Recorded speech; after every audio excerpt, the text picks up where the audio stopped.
They followed until they came into the mountains and up against the Red Sea.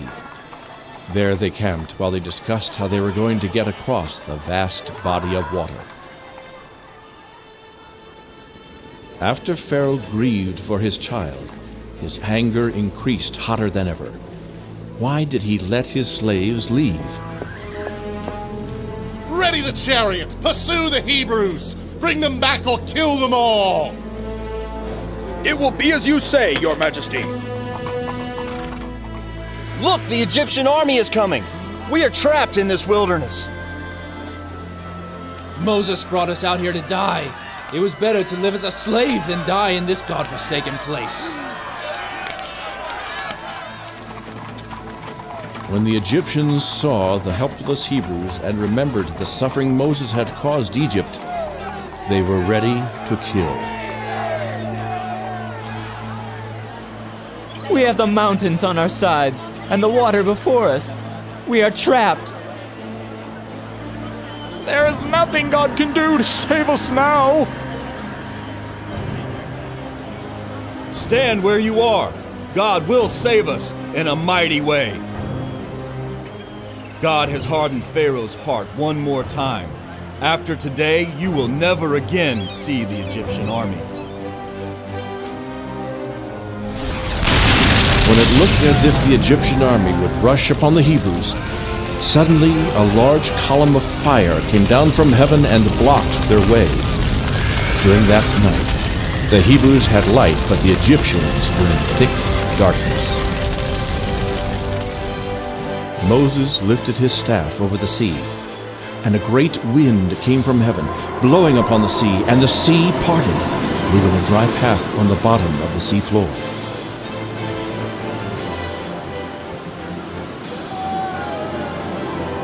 This was a most magnificent miracle. The children of Israel walked across the sea on dry ground. In the future, they would sing about a God who made paths in the sea. Everyone would know that there is but one God, and his name is Jehovah.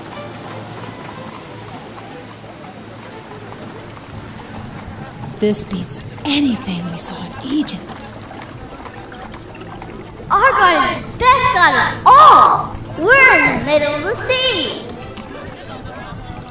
Josiah, are you crazy? Get away from there! You know you can't swim. I just want to touch the pretty fish!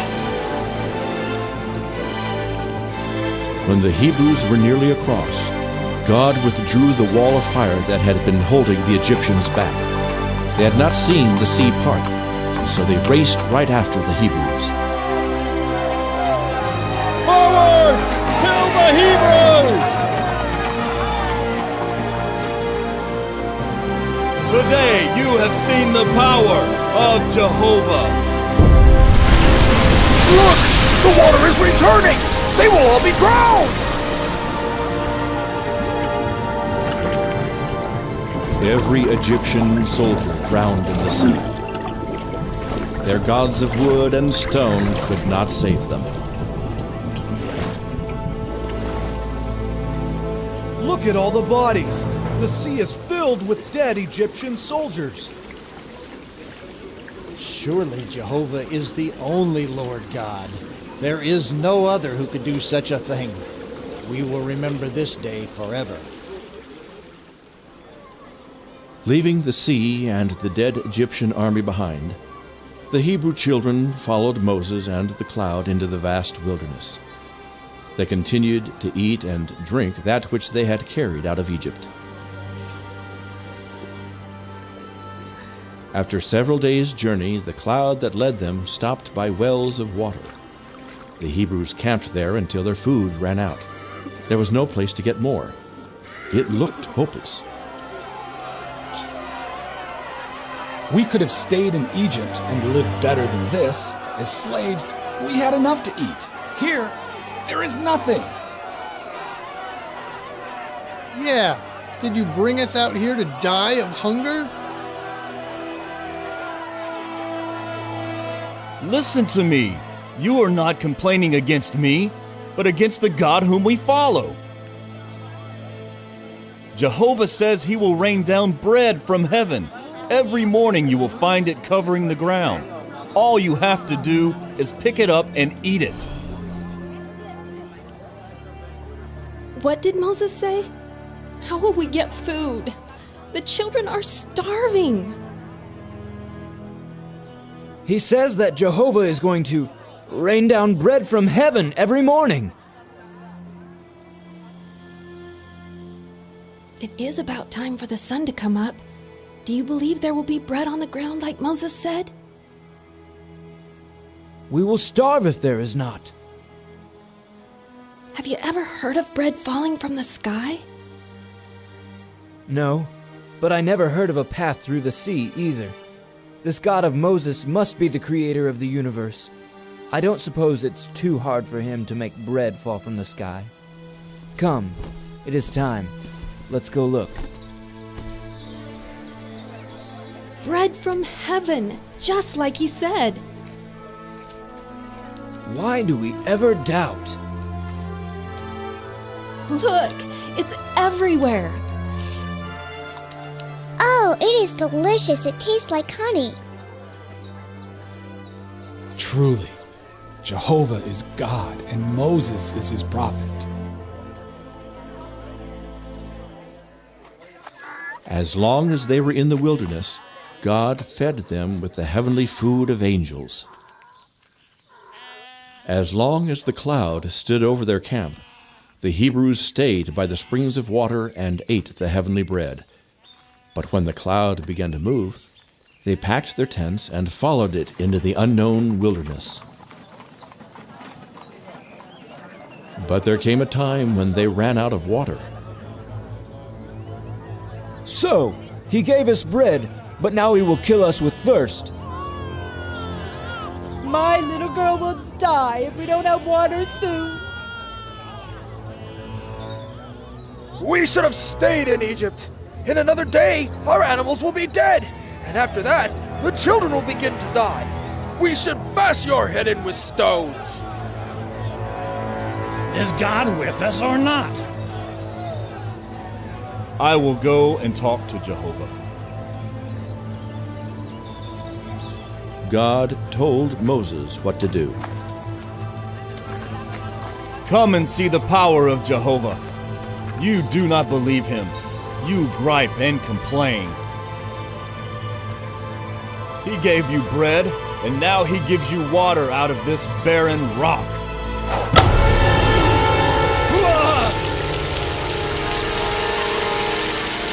The water flowed like a river.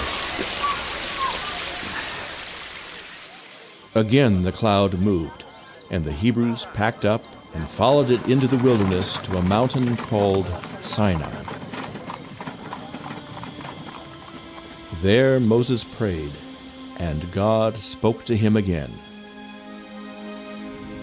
Remind them of all that I did unto the Egyptians, of how I delivered them, fed them, and gave them water from a rock. Tell them that if they will obey my commandments, they will be my special people above all other nations on the face of the earth.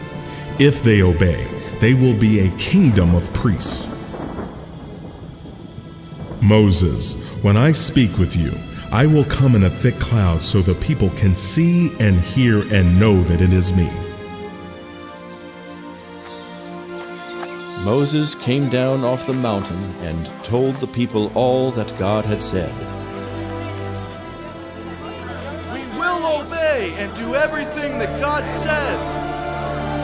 Then go, wash your clothes and your bodies. Prepare yourselves to worship God. 3 days from now, God will visit you.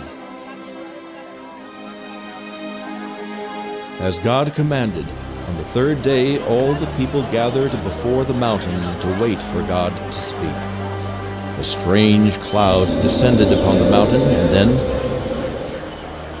Moses, come up on the mountain. Moses, I am the Jehovah God, which brought you out of the land of Egypt. When you go down, place fences around this mountain.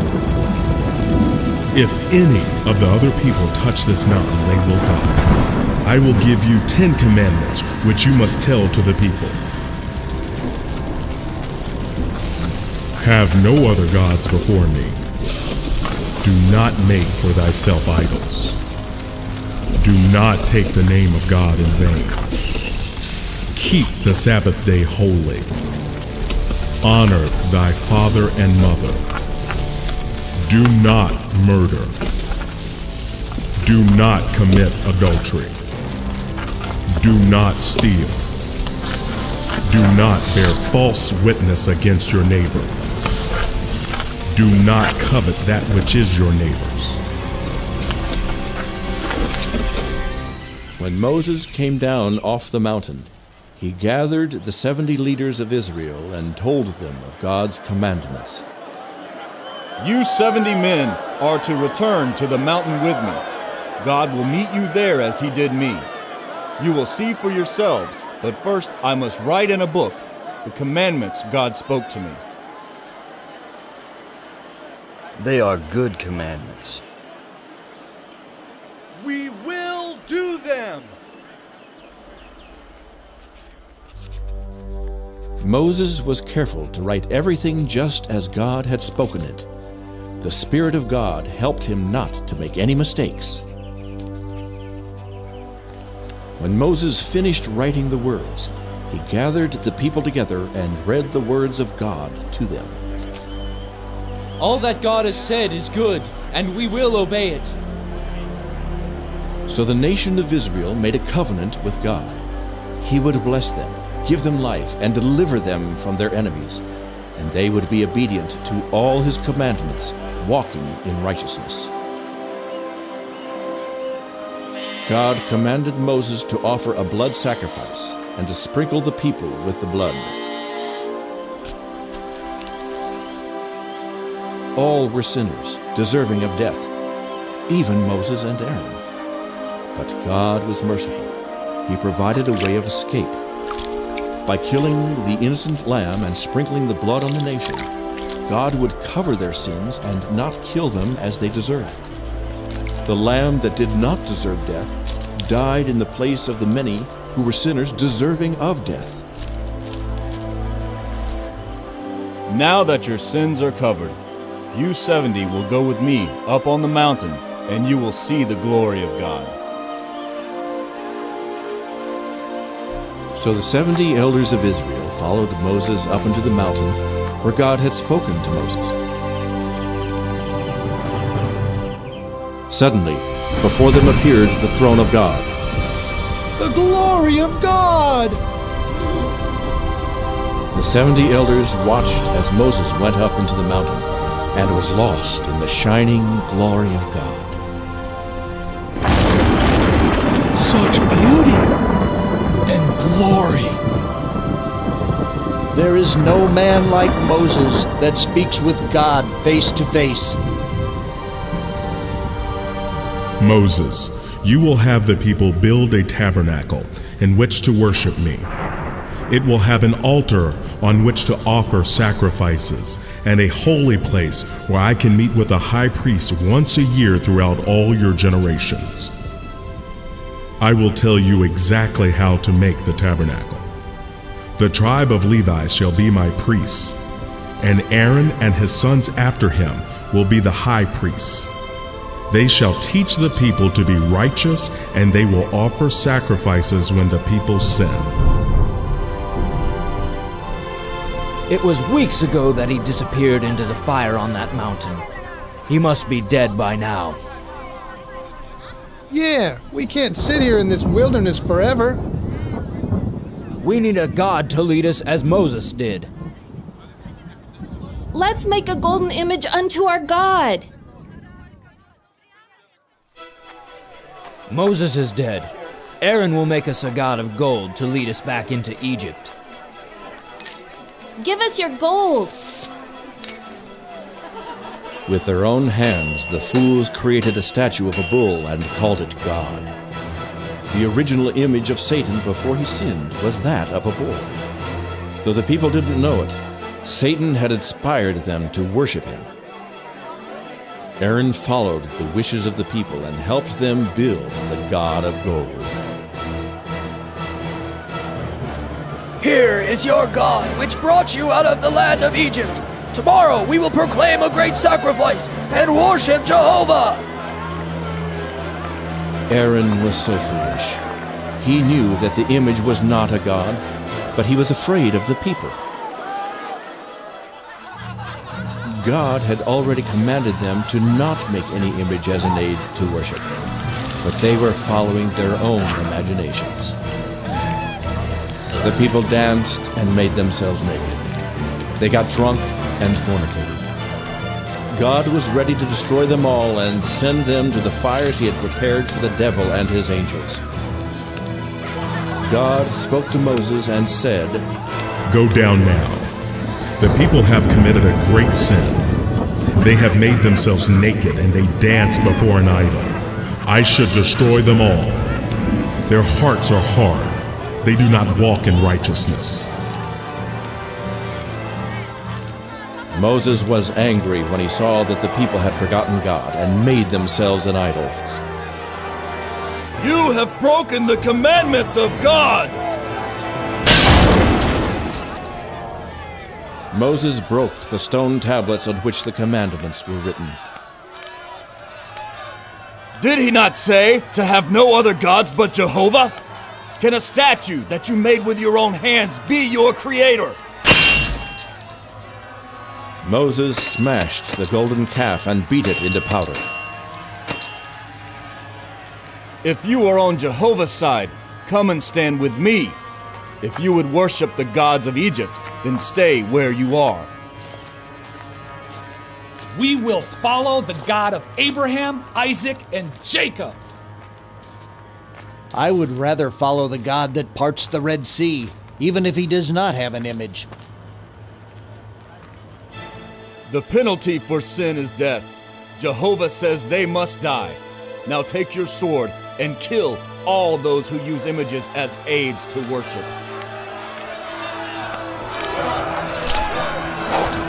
"3,000 idolaters and fornicators were killed that day." Have mercy! Moses went up on the mountain, and once again God wrote the 10 Commandments on 2 tablets of stone. When Moses came back down, he showed the people the commandments of God, and they all agreed to obey them. God says you are a hard-hearted and rebellious people. When you sinned, he told me he would slay all of you. But I prayed for you, and he is going to put away your sin. Jehovah is indeed merciful and forgiving. God has given directions to build a tabernacle. If we build it according to his specifications, he will meet with us there. Since we are all sinful, God has prepared a way whereby we can approach him. The Levites will offer blood sacrifices every day. Once each year, the blood will be placed on the Ark of the Covenant. When God sees the blood on the Ark, just as he did in Egypt, he will put away our sins and we will not die. It is God's way of forgiveness. And so the tabernacle was completed, and the priests began to offer daily sacrifices. When God saw the faith of those who offered the blood of animals, he put away their sins. But the people were not happy with their stay in the wilderness, so they complained all the time. There came a day when their complaints and unbelief caused God to bring judgment upon them. Look! Snakes! Lots of them! God prepared many poisonous snakes to enter the camp and seek out warm flesh. God is merciful, but he will not allow sin to continue forever. Soon the camp was filled with poisonous snakes. God help us! The snakes even found them in their tents at night. Help me! I've been bitten! No! No! Joab! Mother! Even the children suffered for the sins of their parents. From all over the camp, cries of the suffering and grieving could be heard. The wages of sin are terrible. It is like this all over the camp, growing worse by the minute. Many have already died. We must find Moses. Surely this is the work of God. He is angry at the people for their sins. You must talk to God. We deserve this punishment, but ask Him to show mercy. When will the people learn that God is serious about sin? They must obey His commandments and be a holy nation. Oh God, please be merciful to your people. Forgive their sins. Go, make a serpent of brass just like the ones biting the people. Place it on a pole for all to see. Tell them to simply look upon the brass serpent, and they will be instantly healed. God has provided a way. Just look at the brass serpent, and you will be healed. He is going to die. No, God has provided a way. Just open your eyes and look. Look and live. It's a miracle! We must tell others. It worked for me. I will tell the others. Look and live! Others have looked and been made whole. Why do you tease him with a false hope? Can't you see that I'm dying? Why do you bother me with such foolishness? He's dead. I am sorry he wouldn't believe. He had a lot of pride. Once again, the people saw the power of God. The camp moved away from the serpents, and life returned to normal. But the people continued to go their own ways, often failing to obey God's commandments. The children of Israel followed the cloud. God fed them with manna from heaven and provided water for them to drink. He would have led them into the promised land, but they were disobedient and would not obey His commandments.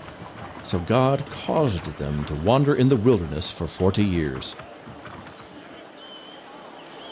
Moses, you think you're the only one close to God. We are just as holy as you are. In fact, the entire congregation is holy. There are no sinners left among us, and God dwells among us. We don't need you and Aaron to go around telling us what to do and making yourselves judges over us. We are capable of judging as well as you. Yeah, I'm tired of all this wandering around in the desert with God killing us for trivial matters. Yeah, it's Moses' fault. His standards are too high. Moses went to the tabernacle and asked God what to do. God has spoken. You take too much responsibility upon yourselves, you sons of Levi. You would have men become priests when God has not appointed them to be. Tomorrow the Lord will judge between us all, and we will know who are the priests of God, who are holy, and who is not.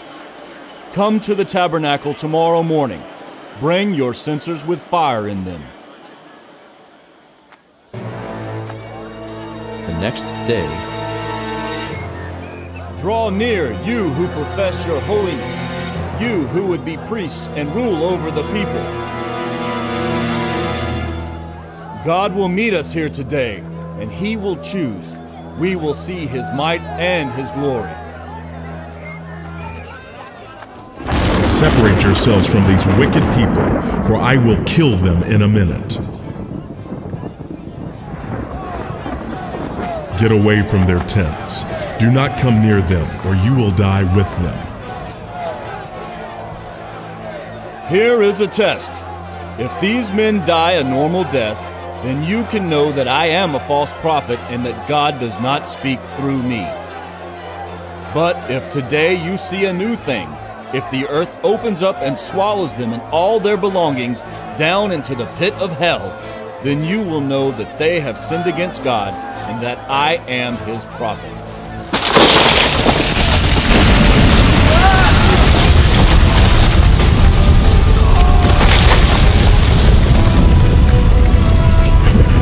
All the men who sought to be priests were swallowed up alive into the fires of hell prepared for the devil and his evil angels. Pick up their brass censers and make of them a covering for the altar. When you see the brass covering the altar, you will remember this day, when men ignored the commandments of God and sought to make themselves priests. That was a day the children of Israel would never forget. God made it clear that Moses was his prophet, and only those whom he had appointed could be priests. The glory of God always stood over the tabernacle, and the people willingly followed Moses back and forth through the wilderness for 40 years. The glory of God is with us, and he gives us bread from heaven. God continued to rain down bread from heaven, and he provided them with water out of the rock. The pillar of fire covered them by night, and the cloud by day.